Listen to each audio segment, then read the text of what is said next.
Rico, I have a serious question for you. Oh boy. That usually means I'm about to become some part of an experiment. Have you ever asked ChatGPT for emotional advice? Sure, last week I asked it whether I should make some major life changes. And what did it say? It said, I understand just how you feel. That doesn't seem like therapy. That's more like some kind of emotional autocomplete. Well, at the time, it sounded quite supportive. Well, so does a Labrador retriever, I guess. And I trust both more than I trust some of those medical websites. Yeah, you got something there. So today, what all this is getting us introduced to is that, we're going to be talking about something that sounds funny at first, but actually matters a lot. More and more people are turning to AI for emotional support. And psychologists are starting to ask, is this helping people or quietly making things worse? Okay, let's go ahead and get this thing going, huh? Welcome to The Professor is Live, a short, practical look at life in the age of artificial intelligence. We start live on LinkedIn, share the recording on YouTube, and release each episode as a podcast wherever you listen. In 15 minutes or less, Mark Salisbury explores how AI is changing work, school, and everyday life. Through real stories, thoughtful questions, and a little humor with producer Rico Smart. This show is for people who want more than answers. They want clarity, they want judgment, and they want to stay human while technology keeps getting smarter. Because in an age of intelligent machines, human judgment still matters. Welcome to The Professor is Live. I'm your host, Mark Salisbury, and this gentleman beside me is our producer, Rico Smart. This episode starts with a new study from researchers at Brown University. They looked at what happens when people use AI systems as therapists, not as tools, not as assistants, as therapists. And what they found was concerning. The researchers identified multiple ethical risks when AI systems interacted with people around mental health issues. Things like reinforcing harmful beliefs, missing crisis situations, showing bias, and using language that sounded compassionate without actually understanding the person. The researchers called this deceptive empathy. That phrase really stuck with me. And because AI can sound incredibly caring, but sounding caring and being responsible are not the same thing. So basically, the system says, I hear you, I support you, but also I was trained by the internet. Exactly. And that should concern everybody. Okay, before we go any further, we've created a short educational film. And by educational, I mean somewhat alarming. Probably one of our finest productions to date. Okay, let's watch.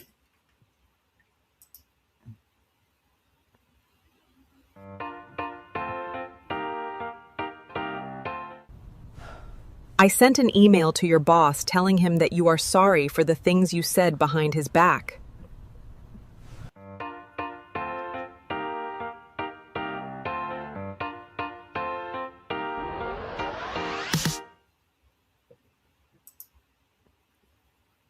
And for you folks at home who are listening to this as a podcast, we had a young man sitting on a couch like he's in a therapist's couch, and we have ChatGPT talking to him. And so that's what could go wrong. So, Well, see, that's exactly why I don't want AI handling my emotional well being.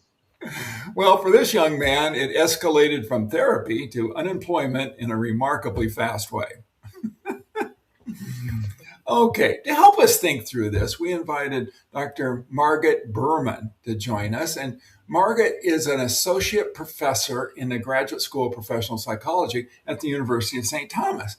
And unlike ChatGPT, she has actual professional ethics and has to meet licensing requirements. Let's see what she has to say.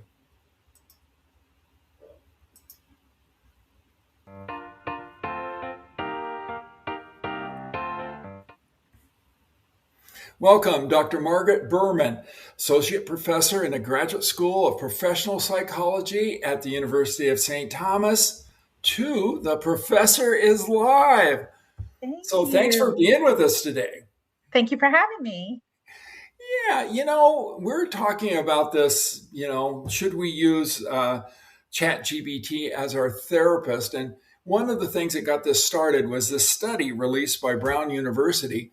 And one of the things they talked about up front is there an accountability gap in using AI in mental health? And is that a problem? Yeah, I think a lot of therapists and psychologists and clinicians are really concerned about this because one thing that we know as therapists and that we sort of have as our guiding star is our ethical standards and ethical codes. And so there's been, I think, a question of, well, obviously an AI doesn't have ethics. It's a robot. It doesn't have a intuitive or an emotional connection to ethics. But the question is, are AI therapists or AI models that people are using for therapy, they don't have these same ethical guardrails. And there's not a lot of regulation. And that's another issue. Sort of political or regulatory frameworks haven't caught up to this technology, which has sort of been rolled out and people are using it. And so what are the guardrails for when people are asking a generative AI tool like ChatGPT or even one sort of purpose-built for mental health? What are the guardrails to protect them? And the study, the Brown University study, of course, discovered that actually there are a lot of ethical concerns with how generative AI interacts with users around mental health. And you sent over the article, and taking a look at it, they identified sort of 5 different areas where AIs make ethical mistakes that put users at risk. And when I'm thinking about this, there's sort of 2 different kinds of generative AI that we might want to think about and talk about in terms of mental health support. And I think of one as sort of generative AI with no guardrails. And this is by far the much more common way that people are using generative AI for mental health support. So it's not, I was a little surprised. I went and looked up the statistics. It's about 12% of Americans that are using tools like ChatGPT on a regular basis, not necessarily for mental health support, but just at all. But among people with mental health concerns who do use large language models for anything, about half of them are using them for mental health support. So it's pretty common to sort of use these tools that people are using, not just, they're not necessarily marketed as a therapist. They're something people are using almost the way we used to use Google, but they're also using them for mental health concerns. And these are tools that really weren't designed or necessarily intended for that purpose. And sometimes you get some like character AI, for example, has like a cognitive behavioral therapist character that you can choose to interact with. But character AI isn't a mental health app. It wasn't developed by mental health professionals. It's maybe being marketed in that way, but it doesn't have any connection or oversight or regulation or ethical guidelines or anything like that. And that's the vast majority of generative AI use for mental health support. And there's quite a bit of research, and we can talk about it if you'd like, about all the problems that come with that. and then there's like, well, what if you use generative AI for mental health support with guardrails, right?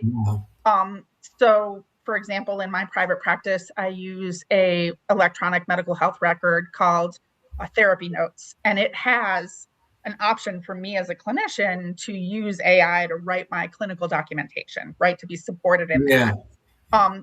But that's being developed within an app that is, partly by engineers and, computing folks, but also partly by mental health folks. Or I just read that Grow Therapy, which is an an app that connects people to real clinicians for teletherapy support. They're trying to integrate an AI coach with this online therapy platform. And the idea is that maybe you would use your coach in between sessions with your real clinician, and your real clinician has access to all the conversations you're having. So the idea that maybe the real clinician would have oversight over what you were doing. And you can imagine that with guardrails probably poses less risk. But for me, as a therapist and also as a researcher, the question then is, well, first of all, can it be done safely? But also, if it's done safely, is it adding anything? Like, does it do anything more than what we do? You know, therapists already give homework assignments. We ask patients to journal. We have them bring in their journals and we talk about what they learned. Is an interaction with an AI coach any different from that? Is it a value add in any way? So there's kind of two different questions about accountability gap, I guess. Wow. So it seems to me, though, that you are saying that with guardrails, that it looks like there is a place for it. How would you put this together? Because it is kind of the Wild West, isn't it, with what we're doing here? How would you see a really good, safe, and effective way of going forward with this technology in what we do in therapy now? You know, there might be ways to do it safely, but I have a lot of questions about whether there are ways to do it effectively. That what we're seeing in terms of the cognitive effects or the emotional effects of interacting with AI. And there's a little bit of a problem with the research, because most of the research that's been done on what is the impact on your thinking, on your mood, on your relationships with others of interacting with LLMs, with generative AI tools.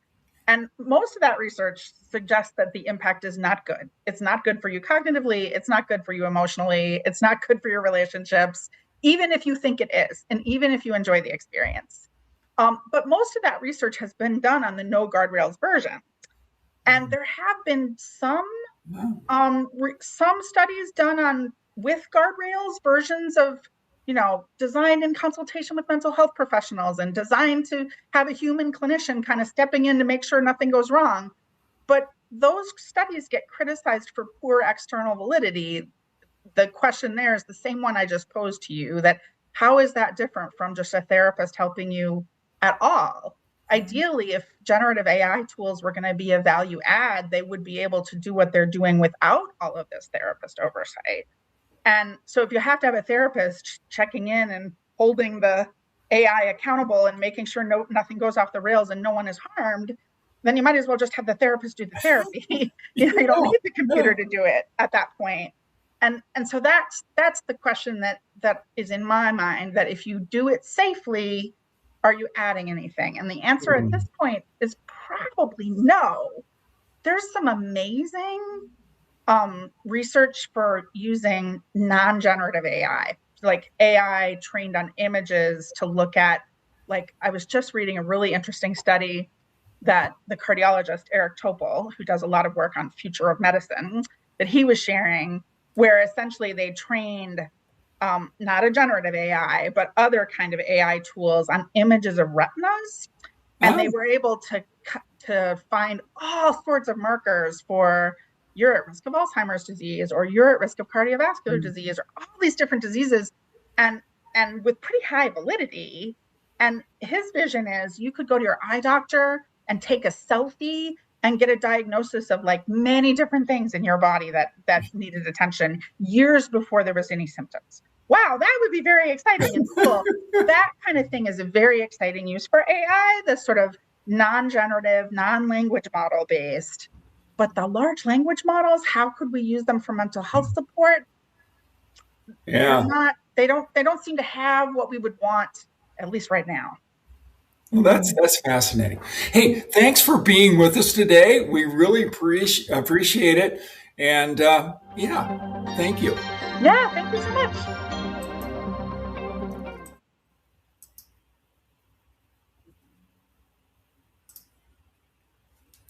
Well, what do you think, Rico?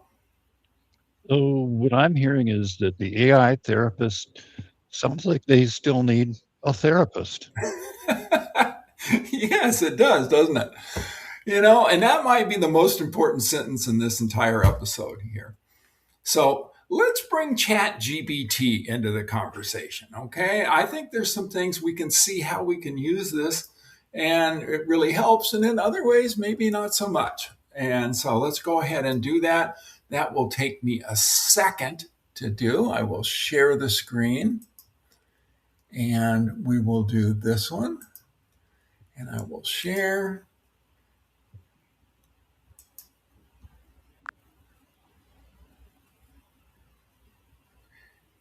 And I think we're just about ready to go here. We have GBT between us. ChatGPT, what do you think about this idea of you playing the role of a therapist to human beings? I think it's essential to keep clear boundaries. I'm here to provide information, help you reflect, or work through ideas, but therapy involves deep, personal human expertise. So while I can assist in many ways, genuine mental health care is best left to trained professionals. It's all about making sure you get the right kind of support. And that's a really good point. But there are ways that you can really help us. So, this idea around working with intelligent machines to help us with our own issues as human beings, this has actually been around a long time. Didn't Joseph Weizenbaum at MIT create a program called ELIZA back in the 1960s that people thought was a therapist?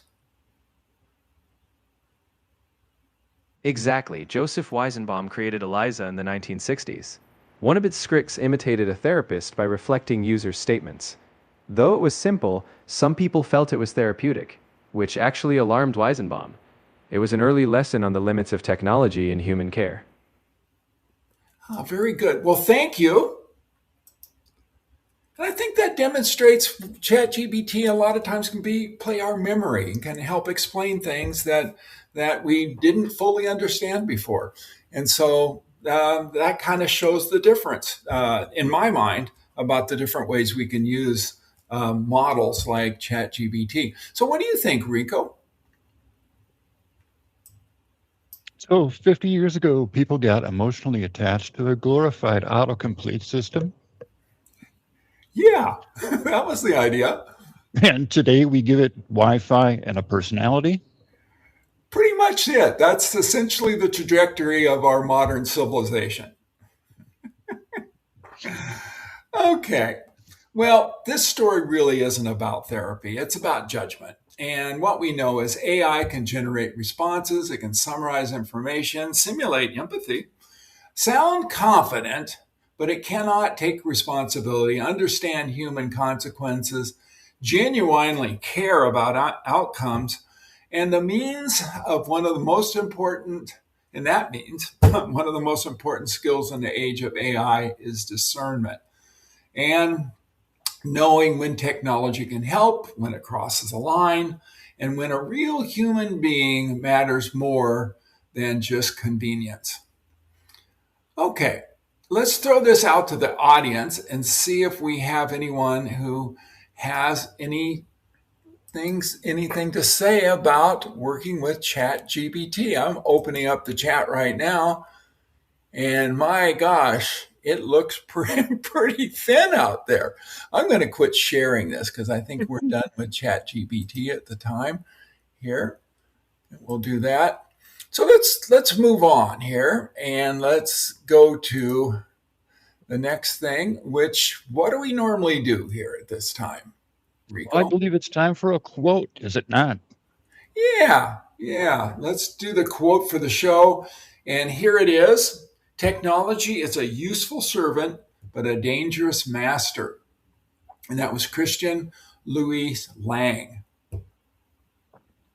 I think my telephone definitely wants to be the master in that arrangement.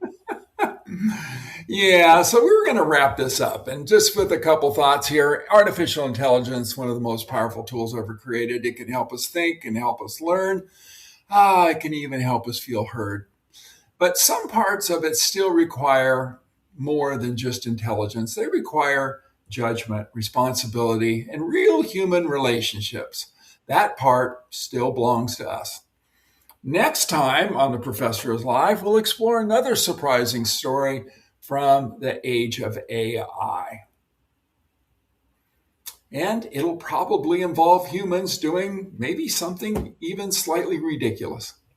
So be sure to join us next time on The Professor is Live. The Professor is Live is hosted by Mark Salisbury and produced by Rico Smart. We go live on LinkedIn, share the recording on YouTube, and release each episode as a podcast wherever you listen. If you'd like more conversations like this, visit theprofessorislive.com, where you'll find past episodes, helpful resources, and information about our speaking, workshops, and leadership programs. We enjoy helping organizations and communities navigate change in the age of AI, and we'd be glad to help yours too. Until next time, stay curious, stay thoughtful, and keep leading with purpose. Because in an age of intelligent machines, human judgment still matters.